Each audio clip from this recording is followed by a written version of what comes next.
Relacionamentos abusivos, tóxicos e, na maioria das vezes, que te levam à depressão. Por trabalhar na área como terapeuta, por conhecer vítimas desse tipo de pessoa, a gente tem algumas vezes visto com que mulheres têm sofrido demasiadamente nessa nova sociedade com esse tipo de homens. São homens que, por muitas das vezes, foram criados até mesmo pela própria sociedade, criados pelas próprias mulheres, que os fizeram se sentirem como serem sempre o centro das atenções, como serem sempre aquela pessoa que ela nunca está errada, como sendo sempre aquela pessoa que só ele é quem pode tomar decisões. Hoje nós temos visto na nossa sociedade que quanto mais a mulher consegue se expandir, quanto mais a mulher consegue se colocar em posições em que ela se destaca, mais acontecem também a esse tipo de depressão relacionada a esse tipo de relacionamento.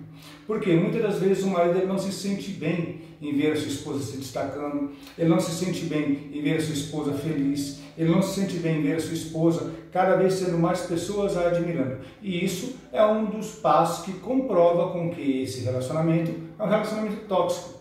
Porque na realidade um relacionamento, quando ele é um relacionamento proporcionalmente de igualdade, ele faz com que as pessoas possam estarem felizes com o seu parceiro, felizes com o seu crescimento, feliz com cada dia mais eles poderem ter uma renda maior juntos. Só que, infelizmente, a nossa sociedade, ainda mais, vamos colocar aqui no Brasil, nós temos visto que existe essa diferenciação, onde que o homem ele obriga a mulher a suprir as necessidades e ele ainda se coloca como sendo o dono da situação. Eu sei que por muitas vezes a mulher pode ir lá e falar: nossa, mas é porque a criação, a minha religião, a forma como eu fui criado, a forma como eu ouvi da minha mãe fala que eu sempre tenho que estar concordando com ele, eu sempre tenho que estar fazendo por ele. Mas, nesse sentido é que a gente alimenta cada vez mais um narcisista, alimenta cada vez mais um relacionamento tóxico, alimenta cada vez mais um momento em que está todo mundo em família. Porém, se a esposa começa a conversar com até mesmo o próprio irmão, começa a rir, brincar, o marido chega e corta ela e fala: ó, não, calma, parei, para que você está com essa risada toda? A gente tem que muitas das vezes avaliar isso, porque isso vai trazer danos não somente a ela, como todos os que estão envolvidos. E aí ela fica com vergonha, ela fica triste, ela não consegue se livrar disso, e no final de tudo ainda, esse marido vai lá e fala o quê? Ai, amor, desculpa, eu não percebi que eu tinha feito isso.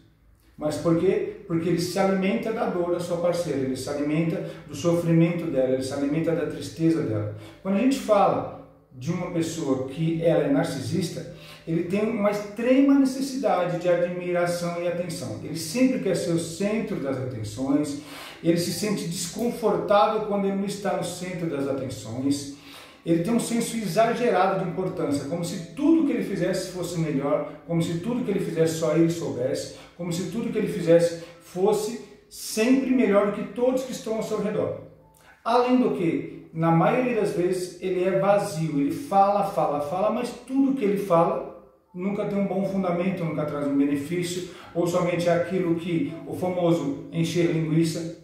Além do que, ele é manipulador e controlador. Ele manipula e faz com que as pessoas estejam sempre a seu favor, mesmo que depois a pessoa pare, pense, avalie e fale: nossa, mas por que eu fiz isso? Ah, eu fiz porque ele é gente boa. Mas muitas vezes fez porque ele é gente boa e acabou agradando ele, suprindo a necessidade dele ser narcisista. Nós temos que sempre verificar o seguinte: o que realmente esse relacionamento está me dando de benefício? Estou me sentindo uma pessoa importante? Estou me sentindo uma pessoa que eu tenho o prazer de estar com essa pessoa a todo momento? Essa pessoa tem suprido a minha necessidade de carinho, a minha necessidade de atenção. Por mais que trabalhem o casal e até mesmo tenham um curto horário, nesse curto horário que eles têm que estar cada vez mais se curtindo, cada vez mais um torcendo pelo outro, cada vez mais um vivenciando com alegria o momento do outro. Mas infelizmente, devido a uma procura tão grande hoje por relacionamentos em redes sociais, por relacionamento onde que somente se fala ali aquilo que é necessário, o outro sabe o que o outro quer ouvir, é esse tipo de homem que tem atraído muitas mulheres. Tem atraído, tem enganado. Aqui no nosso consultório a gente tem visto mulheres que chegam aqui que não conseguem se relacionar mais com ninguém, que não conseguem mais ter nenhum tipo de momento feliz e saudável, não tem uma autoestima, a maioria delas estão com uma baixa autoestima e, além do que, até perdem o motivo de viver. Sendo assim, O que a gente tem que fazer? Buscar formas para que a gente consiga identificar e sair desse relacionamento. Porque na maioria das vezes o narcisista ele não aceita ser tratado. Na maioria das vezes o narcisista ele não diz que está errado.